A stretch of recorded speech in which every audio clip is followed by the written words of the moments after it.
Hello everyone. आज हम लोग फंडामेंटल ऑफ मैकेनिकल इंजीनियरिंग में अगला टॉपिक करते हैं, types of supports and there reactions. जैसा सपोर्ट वैसा रिएक्शन। जैसे देखिए, अगर टेबल पे हम लोग सिंपली कोई चीज़ रख देते हैं तो उसका जो रिएक्शन है परपेंडिकुलर डायरेक्शन में ठीक ऊपर निकल के आता है। ठीक ऐसे ही अगर किसी चीज़ को हिंज कर दिया जाए, हाथ में लिया और इसे हिंज कर दिया, इसको हिंज बोलेंगे या पिनअप बोलेंगे। अगर किसी चीज़ को हिंज कर दें तो इस केस में इसमें दो रिएक्शन आएंगे। और तीसरा, अगर इसे दीवार में कहीं फिक्स कर दिया जाए तो इसके लिए तीन रिएक्शन आएंगे। और ये रिएक्शन कैसे निकल के आ रहा है, अब यही चीज़ हमें समझनी है। तो देखिए, इसका टॉपिक है types of supports and there reactions. RN का मतलब रिएक्शंस लिख दिया मैंने शॉर्ट में। पहला है simple support and roller support. Simple support roller support का मतलब ये है किसी ऑब्जेक्ट को सिंपली ले जाके किसी टेबल पे रख देना या किसी और प्लेस पे सिंपली रख देना। तो इसको, इस केस में जो नीचे ऑब्जेक्ट है जो सपोर्ट करने का काम कर रहा है उसको हम लोग बोलेंगे सिंपल सपोर्ट। चेयर पे आप गए, चेयर पे बैठ गए तो चेयर आपके लिए है as a simple support. Table पे आपने बुक रख दिया तो टेबल उस बुक के लिए है एज अ सिंपल सपोर्ट। तो जहां पे सिंपल सपोर्ट की बात आएगी तो उस केस में सिर्फ और सिर्फ एक रिएक्शन रिप्रेजेंट किया जाएगा। जैसे कि मैंने क्या किया, एक पॉइंट लिया और इस पे कोई भी ऑब्जेक्ट मैंने रख दिया। चलो, कोई भी ऑब्जेक्ट है, ये ऑब्जेक्ट है और ये सपोर्ट है। तो इस केस में यही कहलाएगा सिंपल सपोर्ट। दूसरा है इसका रोलर सपोर्ट। जैसे कार के चार पहिए हैं तो कार जो है उस पर सिंपली सपोर्टेड है। आप उसे जिधर चाहो उसे रोटेट करा सकते हो, बस अब उसे ग्राउंड से नीचे नहीं ले जा सकते, उस सपोर्ट से नीचे नहीं ले जा सकते। तो जो रोलर है वो भी एक्ट करेगा एज अ रोलर सपोर्ट। जैसे रोलर वाले चेयर्स आते हैं तो वो भी क्या है, एज अ रोलर सपोर्ट, यानी बिहेव करेंगे वो भी एज अ सिंपल ही, क्योंकि उसमें भी रिएक्शन एक ही मिलना है हमें। देखिए, हिंज सपोर्ट की अगर हम बात करें तो इसमें देखिए दो रिएक्शन निकल के आएंगे। एक होगा R वर्टिकल और एक होगा R हॉरिजॉन्टल। ठीक है, R वर्टिकल का डायरेक्शन तो ऊपर फिक्स है, R हॉरिजॉन्टल का डायरेक्शन राइट में आपने कैसे दिखा दिया, तो ये मुझे नहीं पता है ये डायरेक्शन किधर होगा। तो ये डायरेक्शन लेफ्ट भी हो सकता है, राइट भी हो सकता है। ये डिपेंड करेगा कि इसमें हॉरिजॉन्टली कैसा फोर्स अप्लाई किया जा रहा है। अगर फोर्स इधर से अप्लाई किया जाएगा तो रिएक्शन इधर से होगा। फोर्स अगर राइट में जा रहा है तो रिएक्शन लेफ्ट में होगा। तो हम लोग हमेशा, आप हमेशा राइट वर्ड दिखाइए। अगर डायरेक्शन निगेटिव आता है सिंप्लीफाई करने में तो इसका मतलब जो डायरेक्शन हम लोग दिखा रहे हैं वो अपोजिट होना चाहिए, तो उसको अपोजिट कर देंगे। क्लियर? तो राइट वर्ड आप दिखाते हैं, कोई प्रॉब्लम नहीं है। सोल्यूशन में आप साइन कन्वेंशन फॉलो करेंगे तो आपका रिजल्ट बिल्कुल सही डायरेक्शन आपको मिल जाएगा। हिंज के केस में वही चीज है, एक रिएक्शन ऊपर R वर्टिकल और एक डायरेक्शन हॉरिजॉन्टल R हॉरिजॉन्टल। तो अब इसमें दो क्यों आया, देखिए डोर जो आपने लगा दिया तो वो डोर अब ना तो आगे पीछे हो सकता है ना ही ऊपर नीचे हो सकता है। तो अगर किसी चीज को हिंज कर दिया जाए, जैसे ये चीज है मेरे हाथ में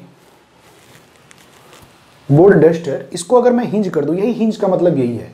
अब ये ना तो नीचे आएगा और ना ही ये हॉरिजॉन्टली आगे पीछे मूव करेगा। हाँ, ये रोटेट कर सकता है, रोटेट कराया जा सकता है। हिंज के केस में रोटेट होता है, डोर रोटेट होता है, तो इसलिए कोई रोटेशनल रिएक्शन नहीं है यहां पे। बट हाँ, ये नीचे और हॉरिजॉन्टल में आगे पीछे नहीं हो सकता, इसीलिए इसको अपोज करने वाले दो रिएक्शन खड़े हैं। और जब ये दो रिएक्शन है तो ये दो रिएक्शन एक हॉरिजॉन्टल से दिखाया जाएगा और एक वर्टिकल से दिखाया जाएगा। हॉरिजॉन्टल वाले का डायरेक्शन हमें नहीं पता किधर होगा, वो डिपेंड करेगा कि हॉरिजॉन्टल में लोड किधर अप्लाई किया गया है। तो जैसा लोड होगा उसके अकॉर्डिंग ही वो रिएक्शन होगा अप्लाइड लोड के अपोजिट डायरेक्शन में। वेट हमेशा नीचे काम करता है, सॉरी, वेट हमेशा नीचे काम करता है, इसलिए वर्टिकल रिएक्शन हमेशा ऊपर होता है। तो इसके डायरेक्शन को लेके कोई कंफ्यूजन नहीं होता है, बट हॉरिजॉन्टल वाले लोड को लेके हमेशा कंफ्यूजन होगा कि अगर इसको हिंज किया जाए, मैं इधर खींचूं तो रिएक्शन इसके अपोजिट काम करेगा, मैं इधर दबाऊं तो रिएक्शन मेरे अप्लाइड फोर्स के अपोजिट काम करेगा। रिएक्शन हमेशा अप्लाइड फोर्स के अपोजिट काम करता है। तो इस बेसिस पे हॉरिजॉन्टल वाले रिएक्शन को हम जज करते हैं। तो मैं हमेशा सजेस्ट करता हूं स्टूडेंट्स को कि आप राइटवर्ड डायरेक्शन दिखाओ। सिंप्लीफाई करते टाइम अगर साइन पॉजिटिव आ गया तो इसका मतलब हम जो डायरेक्शन एज्यूम करके चल रहे हैं दैट इज करेक्ट। और बाय द वे अगर वो वैल्यू नेगेटिव आ रहा तो इसका मतलब जो हम डायरेक्शन दिखा रहे थे उसके अपोजिट होना चाहिए, तो हम उसे अपोजिट मान लेंगे। साइन यही डिनोट करेगा कि हाँ जो डायरेक्शन दिखाया जा रहा है वो सही है या इसका उल्टा होना चाहिए। तो ये कोई प्रॉब्लम नहीं है, इसमें किसी तरीके का मार्क्स डिटेक्ट नहीं होगा। तो प्रीफर मैं हमेशा यही करता हूं, कोई कंफ्यूजन ना हो, इसलिए राइट वर्ड आप दिखाइए। और अब देखिए फिक्स्ड सपोर्ट। फिक्स्ड सपोर्ट का केस में ये बताऊं तो जो हैंगर है घरों में जिसमें हम लोग कपड़े को लटकाते हैं, हैंगर जो फिक्स होता है, कपड़ा पहने हुए कपड़े आप ले जाते हैं उसमें लटका देते हैं। तो हैंगर की अगर हम बात करें तो वो दीवार में आप फिक्स करते हैं, वो दीवार में हम लोग फिक्स करते हैं। अक्सर दरवाजे के पीछे ये लगा दिया जाता है, दरवाजे के पीछे हैंगर लगा होता है और उससे हम लोग कपड़े को लटकाते हैं। तो वो क्या है, वो फिक्स्ड है।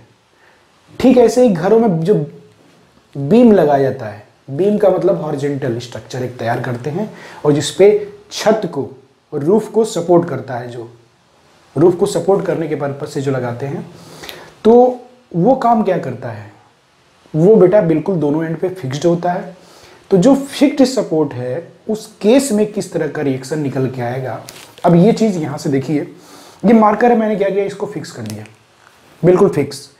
अब इस पे मैं फोर्स लगाऊं ना तो ये हॉरिजॉन्टल आगे पीछे होगा, ना वर्टिकल में नीचे आएगा अगर फिक्स्ड है तो, और ना ही अब ये रोटेट होगा। जब हिंज होता है तो रोटेशन होता है, जब हिंज होता है तो रोटेशन होता है, और जब हिंज नहीं होता है यानी फिक्स्ड है तो रोटेशन भी नहीं होता है। जैसे दरवाजा था, हिंज था, वो रोटेट हो रहा था, फिक्स्ड कर दे तो क्या रोटेट होगा, वो खुलेगा ही नहीं। तो इसका मतलब जब कोई चीज फिक्स्ड हो जाएगा तो उसमें 3 रिएक्शन काम करेंगे। कोई चीज अगर फिक्स्ड हो गया तो उसमें 3 रिएक्शन काम करेंगे, और ये 3 रिएक्शन कैसे काम करेंगे तो ये थोड़ा सा आप इमेजिनेशन कीजिएगा, फिगर से समझने की कोशिश कीजिए। ये किया फिक्स्ड सपोर्ट का डायग्राम, ये लगा दिया आपने, कोई भी चीज, कोई रॉड, कोई बीम, व्हाटएवर जो भी आप बोले इसे। अब जब कोई चीज फिक्स्ड है तो पहली बात तो ये आप मानते हैं कि ये अब इससे नीचे नहीं आएगा, तो इसका मतलब कोई रिएक्शन है जो इसे ऊपर की तरफ सपोर्ट दे रहा है, रोक रहा है इसको नीचे आने से। हॉरिजॉन्टल में आगे पीछे नहीं हो सकता, तो इसका मतलब हॉरिजॉन्टल में भी कोई रिएक्शन है जो इसको अपोज कर रहा है।